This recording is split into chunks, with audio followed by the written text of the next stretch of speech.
Hi everyone, welcome back to another video. Scorpio and अगर आप 2026 में लेने का प्लान कर रहे हो so this is the most value for money variant of this car. Top variant से जस्ट दो वेरिएंट नीचे आता है लेकिन लगभग सेम वही लुक्स आपको प्रोवाइड कराता है। प्राइसिंग भी बहुत ज़्यादा वैल्यू फॉर मनी है। 19,17,500 रुपीज़ की गाड़ी आपकी एक शोरूम कॉस्ट करती है 19,17,500 रुपये। ऑन रोड में आपको आगे बताने वाला हूँ क्या डिस्काउंट्स है, क्या वेटिंग है, क्या इसमें कुछ आपको मिलता है, फीचर्स से रिलेटेड, पावर से रिलेटेड, लुक से रिलेटेड, ओवरऑल फील से रिलेटेड, सबके बारे में हम लोग बात करने वाले हैं। 7XO Thar rocks plus scorpion एक बहुत अच्छा कॉम्बिनेशन अगर आप आज मार्केट में देख रहे हो। सेगमेंट में अपने अपने टाइम में सबसे ज़्यादा बेस्ट गाड़ियां हैं ये कहीं ना कहीं। रगेड एसयूवी में चाहते हो स्कॉर्पियन बेस्ट है, थार रॉक्स बेस्ट है, कंफर्ट में चाहते हो 7XO बेस्ट है। तो अगर आप कंफ्यूज हो कि तीनों में से आपके लिए कौन सी ज़्यादा बेस्ट रहने वाली है, या फिर अगर आपको स्कॉर्पियन पसंद आ भी चुकी है तो फिर भी आपके लिए जो है बेस्ट वेरिएंट यहाँ पे रहने वाला है, प्लस बेस्ट वीडियो यहाँ पे रहने वाली है। वीडियो पूरी देखना। Let's begin with the walk around of this car. की के साथ में अगर हम लोग स्टार्ट करें, चाबी आप यहाँ पे देख सकते हो जिस टाइप की चाबी आपको जो है स्कॉर्पियन Z8 सेलेक्ट के साथ में ऑफर होने वाली है। दिस इज द सेम की जो कि आपको टॉप मॉडल के साथ में मिलती है। Lock and lock plus follow me ग्लैम्स का प्रोविजन है।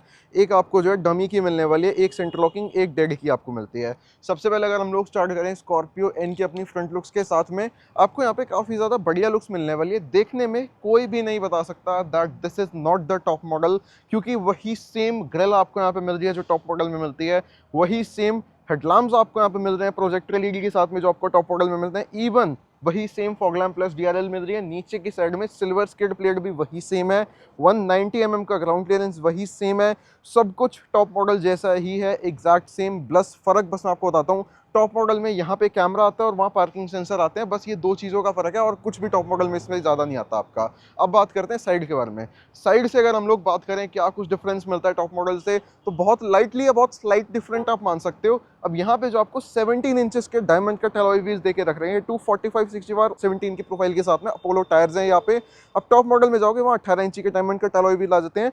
डिजाइन सेम है, पढ़ के बंदा बता सकता है कि ये 17 इंच है, वो 18 इंच होते हैं। देखने में एग्जैक्ट सेम लगते हैं। अलॉय का डिजाइन भी एग्जैक्ट सेम है। इवन वही सेम मैट ब्लैक क्लैडिंग है जैसे टॉप मॉडल में आपकी आती है। अगर आप बात करते हो यहाँ पे ओआरवीएम्स के बारे में, तो ग्लॉसी ब्लैक ओआरवीएम्स है। विंड टर्न इंडिकेटर यहाँ पे, डोर हैंडल वही सेम बॉडी कलर में मिलता है, वही सेम क्रोम है यहाँ पे। ऊपर की साइड में रूफ रेल वही है। सनरूफ इसमें भी मिल जाती है, टॉप मॉडल में मिल जाती है। सब कुछ टॉप मॉडल वाला एग्जैक्ट सेम आपको यहाँ पे मिलने वाला है। बस ऑटो फोल्डिंग मिरर इसमें आपके नहीं आते यहाँ पे। एंड अगर आप बात करते हो यहाँ पे नीचे की साइड के बारे में, तो सिल्वर स्किड प्लेट भी है, मैट ब्लैक क्लैडिंग भी मिलती है आपको यहाँ पे। एंड एग्जैक्ट वही सेम फीचर आपको मिलते हैं जो आपको टॉप मॉडल में मिलते हैं। क्या कुछ कम है उसके बारे में इंटीरियर में आपको बताऊंगा मैं। ये तो बात होगी साइड के बारे में। अब अगर हम लोग रियर को भी यहाँ पे चेकआउट करें, सो रियर से कुछ इस टाइप की स्कॉर्पियन Z8 सेलेक्ट आपको देखने में लगने वाली है। First of all rear windshield पे वाइपर वॉशर डिफॉगर तीनों चीजें हैं। स्पॉइलर भी मिल जाता है ऊपर की साइड में, शार्क फिन एंटीना भी है। सारा कुछ टॉप मॉडल में आपका आता है। स्कॉर्पियन की बैजिंग है। यहाँ पे आपको रिवर्स पार्किंग कैमरा देके रख रखा है। नीचे की साइड में एंड ट्विन पीक लोगो आपको महिंद्रा का यहाँ पे मिल जाता है। साथ ही में नीचे की साइड में चेकआउट करोगे, वही दो पार्किंग सेंसर आपके टॉप मॉडल में आते हैं, इसमें भी आते हैं। क्रोम मिल जाएगा, साथ ही में रिफ्लेक्टर नीचे की साइड में दे रखे हैं। फर्क बता सकता हूँ, सिर्फ एक फर्क है। टॉप मॉडल में ये जो डोर हैंडल आते हैं यही सेम पेंटेड होते हैं, बस सेंटर में एक क्रोम आ जाता है यहाँ पे बस, और एक रिक्वेस्ट सेंसर आ जाता है बस। इससे ज्यादा कुछ नहीं आता रियर लुक में यहाँ पे। बाकी वही वर्टिकल स्टाइल के टेल लैंप्स वगैरह मिल जाएंगे, विद टर्न इंडिकेटर यहाँ पे। अब अगर बात करी जाए बूट स्पेस के बारे में, so Scorpio N comes with 460 litres of boot space, जो कि काफी ज्यादा बढ़िया नंबर ऑफ बूट स्पेस आपका यहाँ पे रहने वाला है। अगर आप चेकआउट करते हो यहाँ पे in terms of boot space, काफी ज्यादा प्रैक्टिकल कार ही आपको मिलने वाली है। 240 लीटर आपको मिलता है अगर आप यहाँ पे थर्ड रो को यूज कर रहे हो। एंड यहाँ पे 460 लीटर मिलता है अगर आप थर्ड रो को फ्लैट कर लेते हो, फोल्ड कर लेते हो यहाँ पे। बाकी टूल किट वगैरह यहाँ पे आपको मिल ही जाती है गाड़ी के साथ में। एंड स्पेयर टायर आपको वहाँ पे अलॉय नहीं मिलता, रिम मिलता है, लेकिन गाड़ी के नीचे की साइड में देके रख रखा है। 1 इंच आपका छोटा आता है उससे बेसिकली। सो अब एक बार बात कर लेते हैं गाड़ी के इंटीरियर के बारे में। फीचर वगैरह मैं आपको बताता हूँ क्या कुछ मिलता है सिलेक्ट के साथ में आपको। चलो सो अब अगर हम लोग बात करें सिलेक्ट के अपने इंटीरियर के बारे में, तो Z8 सिलेक्ट में आपको वही सेम डिस्प्ले मिलती है जो आपकी टॉप मॉडल में आती है। वही 8 इंच की wireless Android auto plus Apple CarPlay वाली डिस्प्ले दे रखी है, प्लस 4 स्पीकर का इस गाड़ी के साथ में आपका सेट आता है। अब आपके सोनी के नहीं है, ऑल्दो टॉप मॉडल में आपके सोनी के स्पीकर आते हैं, 12 स्पीकर्स का सेट आता है। लेकिन ये मत सोचना कि 4 स्पीकर सोनी के नहीं है तो इसमें साउंड अच्छी नहीं होगी। 4 स्पीकर भी है, प्लस फ्रंट में 2 ट्विटर भी आपको मिलते हैं। तो ओवरऑल काफी ज्यादा बढ़िया साउंड आपकी रहने वाली है। और बहुत, अगर आप एक म्यूजिक लवर भी हो ना, तब भी आपको इसकी साउंड पसंद आएगी। डिसअपॉइंटमेंट वाली साउंड नहीं है यहाँ पे। अगर आप देखते हो आपको यहाँ पे देन ड्राइव मोड्स मिल जाते हैं। इन ड्राइव मोड्स में आपका जिप जैप जूम जो कि आपके यहाँ पे डीजल के साथ में आते हैं, आप यहाँ पे चेकआउट कर सकते हो, जिप जैप जूम आपको दे रखे हैं। देन सेम वही क्लस्टर आपको यहाँ पे मिलेगा जो कि आपका टॉप मॉडल के साथ में आता है। अब स्कॉर्पियन में ना भाई क्लस्टर के भी अलग अलग पंगे हैं, ये क्लस्टर टॉप मॉडल के साथ में अलग देते हैं, बेस मॉडल के साथ में अलग देते हैं मीटर क्लस्टर जो आपका होता है। प्लस स्मूथ स्टीयरिंग व्हील भी आपको यहाँ पे गाड़ी के साथ में मिल जाएगा जो कि आपका टॉप मॉडल के साथ में आता है। चारों पावर विंडोज मिल जाती है और भी एडजस्टेबल मिल जाते हैं, यहाँ पे आपको सॉफ्ट टच का काम मिल जाता है कंप्लीटली। और भाई यहाँ पे ए पिलर में यहाँ पे देख लो ग्रैब हैंडल है, बी पिलर में भी ग्रैब हैंडल है, एसआरएस बैग यानी कि 6 एयर बैग्स आपको इस वेरिएंट से मिलने स्टार्ट हो जाते हैं। इससे नीचे वाले वेरिएंट में 2 एयर बैग्स आते हैं आपके Z6 में।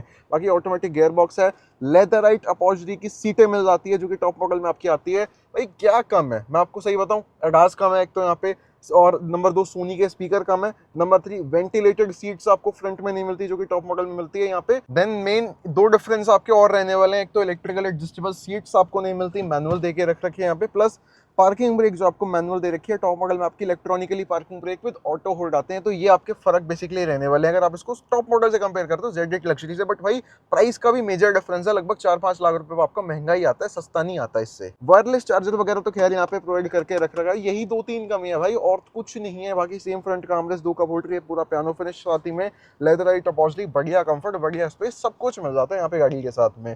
तो ये तो बात होगी फ्रंट के बारे में। अब एक बार रियर को चेकआउट करते हैं, रियर में देखते हैं क्या कंफर्ट है क्या स्पेस आपका यहाँ पे। देन अगर आप यहाँ पे रियर के बारे में बात करते हो कि रियर में कैसा कुछ कंफर्ट कैसा कुछ स्पेस मिलता है, तो भाई स्कॉर्पियन ना आपकी ऊंची बहुत ज्यादा आपको लगने वाली है जब आप बैठोगे ना इस गाड़ी में, तो ऊंची काफी ज्यादा लगती है। सनरूफ की अगर बात करें, वैसे ये यूजलेस फीचर मुझे लगता है इंडिया के हिसाब से, बट जो कस्टमर है ना वो बहुत ज्यादा फोर्स यहाँ पे करते हैं कार्स मैन्युफैक्चर को, हमें सनरूफ चाहिए, पैनोरामिक चाहिए, तो इसलिए इंडियन ब्रांड्स वाले भी यहाँ पे सनरूफ दे रहे हैं। मुझे नहीं लगता इसकी कोई नीड है वैसे। यहाँ पे इंडिया की जो वेदर है, जिस तरीके की यहाँ गर्मी पड़ती है, सनरूफ यहाँ पे बिल्कुल वेस्ट चीज मुझे लगती है। कहीं ना कहीं एक्सपीरियंस छोड़ रहा हूँ इसलिए मैं ये चीज बता रहा हूँ कि सनरूफ के पीछे मत जाना, ओवरऑल सनरूफ उतनी ज्यादा वैल्यू फॉर मनी चीज है भी नहीं यहाँ पे। तो यहाँ पे अगर आप कंफर्ट वाइज चेकआउट करते हो, जो कि मेन है basically, leg room Thai support ठीक दे रखा है, पावर विंडो रियर में भी है, सॉफ्ट टच रियर में भी है, सिल्वर सैटिन रियर में भी है, 6 एयर बैग्स का स्टैंडर्ड आपको नहीं मिलता। Z8 सिलेक्ट से आपको 6 एयर बैग्स मिलने यहाँ पे स्टार्ट होते हैं। Z6 वेरिएंट जो इससे नीचे आता है Z8 से, उसमें आपके सिर्फ 2 एयर बैग्स आते हैं जैसे मैंने आपको बताया। तो सेफ्टी में भी ये वेरिएंट यहाँ पे टॉप नॉच रहने वाला है। प्लस फ्रंट में 2 एडजस्टेबल हेडरेस्ट है, रियर में 2 एडजस्टेबल हेडरेस्ट है, रियर में आर्मरेस्ट मिल जाता है, रियर में भी लेदराइट अपॉजिटी है यहाँ पे, एंड रिक्लाइनेबल सीट्स आपको मिलती है। प्लस रियर में 2 स्पीकर हैं, रियर एसी वेंट मिल जाते हैं, ब्लोअर एडजस्टेबल का कंट्रोल है, साथ ही में 65 वॉट का टाइप सी सॉकेट आपको यहाँ पे मिल जाता है। तो ये तो बात होगी अपनी रियर के बारे में। अब एक बार चलते हैं इंजन को चेकआउट करते हैं, क्या पावर बीएचपी क्या टॉर्क है। सो फाइनली अब अगर यहाँ पे बात करी जाए गाड़ी के इंजन और उसकी पावर के बारे में, स्कॉर्पियन के साथ में आपको 2.2 लीटर का एमहॉक डीजल इंजन मिलता है जो कि 4 सिलेंडर डीजल इंजन आपका यहाँ पे जो निकाल के देता है 172 bhp की पावर, 400 Nm का टॉर्क ऑटोमेटिक में, 370 Nm का टॉर्क मैनुअल में। यही सेम पावर आपकी सिलेक्ट में आती है, यही सेम पावर आपकी Z8L टॉप मॉडल के साथ में आपकी आती है। अगर आप यहाँ पे पावर के बारे में बात करते हो तो पावर ओवरऑल बहुत ज्यादा डिफरेंस आपको फील नहीं कराएगी, चाहे आप सिलेक्ट ले लो चाहे आप टॉप मॉडल ले लो। डिफरेंस कहाँ पे आता है, अगर आप Z2 या Z4 बेस मॉडल लेते हो इस गाड़ी के, वहाँ पे पावर कम आती है। डीजल में अगर आप टॉप मॉडल लेते हो, सिलेक्ट लेते हो, वो आपको पावर ज्यादा मिलती है। पेट्रोल में चाहे आप कोई मॉडल ले लो, Z2 से लेकर Z8 तक, सब में पावर एग्जैक्ट सेम आपको मिलती है। अगर आप यहाँ पे बात करते हो माइलेज के बारे में, तो माइलेज आपको लगभग 12 से 13 तक की मिलती है डीजल में, 6 से 7 तक की मिलती है आपकी पेट्रोल में। आपकी पेट्रोल में 200 bhp की पावर है, डीजल में 172 है। टॉर्क अगर आप जाओगे डीजल में आपका 370 आता है, और यहाँ पे ऑटोमेटिक के अंदर अगर आप डीजल लेते हो तो डीजल के अंदर आपका मैनुअल के अंदर आता है 370, ऑटोमेटिक में 400, पेट्रोल के अंदर स्टैंडर्ड है 370 आपका। तो फाइनली अब अगर हम लोग बात करें गाड़ी के अपने ऑन रोड प्राइसिंग के बारे में, तो लगभग 22,60,000 रुपए की है Z8 सिलेक्ट डीजल ऑटोमेटिक यहाँ पे आपको पड़ने वाली है। अब अगर इसमें आप मैनुअल लेते हो लगभग 1 लाख रुपए और आपको सस्ती पड़ जाएगी, यानी कि लगभग 21.5 लाख की आपको पड़ जाएगी। तो ये अगर आप ऑटोमेटिक में लेते हो, सेम टॉप मॉडल ही है भाई आपका, कुछ फीचर जो चंद कम थे वो मैंने आपको बता दिए। अब अगर आपको ये गाड़ी लेनी है, लगभग 2 से 4 महीने की वेटिंग इस पे रहती है, टॉप मॉडल में लगभग जनरली इससे कम रहती है, तो इसलिए लोग टॉप मॉडल ले लेते हैं क्योंकि इस पे थोड़ी सी वेटिंग बेसिकली ज्यादा रहती है। प्राइसिंग का अगर आप मान के चलते हो, लगभग 4 से 5 लाख रुपए सस्ती आपकी टॉप मॉडल से, लेकिन टॉप मॉडल जैसी ही आई आपकी। अगर आप वेटिंग के बारे में बात करते हो, सोनीपत ड्राइव पे आपको बेस्ट टू बेस्ट यहाँ पे प्राइसेस मिल जाएंगे, प्लस कम से कम वेटिंग मिल जाएगी। शोरूम की सारी कॉन्टैक्ट डिटेल्स मैंने आपको इस वीडियो के डिस्क्रिप्शन बॉक्स में प्रोवाइड करा रखी है, वहाँ पे जाकर आप चेकआउट कर सकते हो। बाकी ये अगर गाड़ी बढ़िया लगी हो तो कमेंट में अपना ओपिनियन शेयर करना ना भूलें। This is all about this video बढ़िया लगी तो वीडियो को लाइक करके चैनल को सब्सक्राइब यहाँ से कर दें। This is all about this video, मिलते हैं नेक्स्ट वीडियो में, तब तक के लिए thank you so much for watching and bye bye.